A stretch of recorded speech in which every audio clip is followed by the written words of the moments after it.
Hi, welcome to the Save It for Parts channel. I've had a bunch of people asking about one of my bigger projects, which is moving a zoo monorail from the Minnesota Zoo out to a friend's property in Wisconsin. This seems to have gotten a lot of interest all of a sudden because there was a news article, there are some articles online, and it seems like people really want to know more about this monorail. So I'm standing here next to one of the control panels from the monorail, which I've got in my basement at the moment. And someday I'll probably set this up to control a model railroad or something like a little HO scale monorail. I've got a couple of those that I've found online. They're pretty fun. They actually look really similar to the monorail that I bought, at least in the color scheme and the design. And that's because they're based on a later model of this particular monorail that was updated a little bit in the 80s and sold to cities such as Sydney, Australia. There were some cities over in Europe that got these, and then a variety of theme parks. So as you can tell, I've done a lot of research on the history of this particular monorail from the Minnesota Zoo, as well as monorails in general. I wasn't super into monorails before picking this up, but I guess I am now. I even joined the Monorail Society. You can see, if you go on their website, they've got quite a bit of information. They also have a Facebook page, so if you want to know more about monorails in general, they're a great resource. As I said in some of the articles, my friend has some property out in a rural spot near the Twin Cities, and I had originally been thinking of getting something like a jet fuselage or something else odd to just park out there and use as a place to hang out.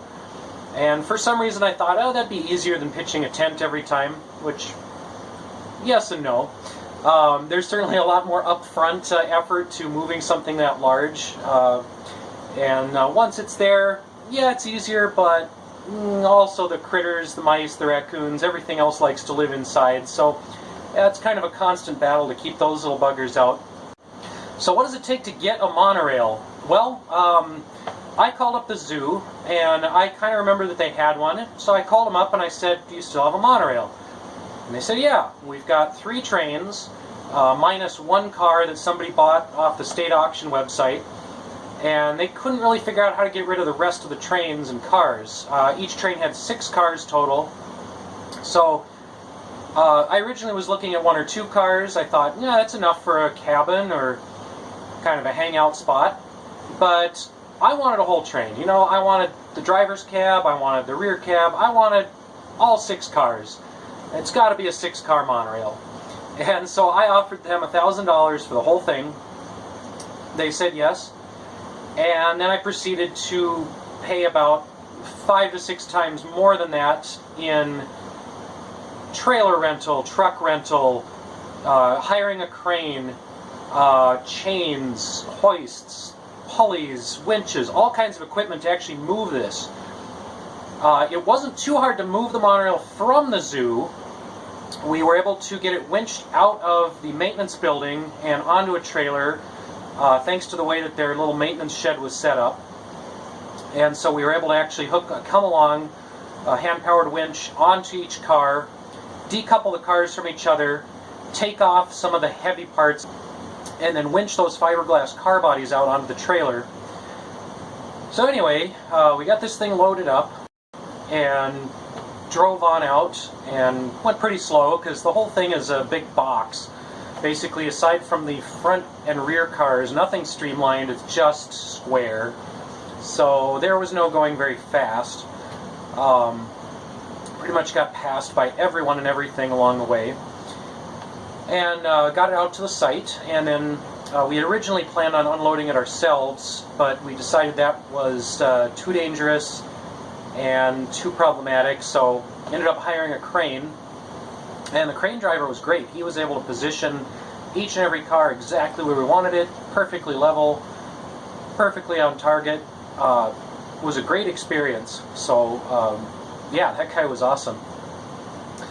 So we got it all set up and have started doing some upgrades and updates and remodeling and whatnot. We built a deck along the side, put some solar panels on top so we can run things like webcam and charge phones, things of that nature. I realized when all this interest sprung up that I don't have very many photos of the interior at the moment, and I think that's because every time we go out there we're fighting raccoons, not literally, but we're cleaning up after raccoons and other critters that have managed to get inside. And so there's always a lot of projects: weed whacking, clearing brush, looking for bees, looking for raccoons, trying to get things kind of set up and prepped. And then there's a lot of other things going on at the property, so a lot of projects to work on.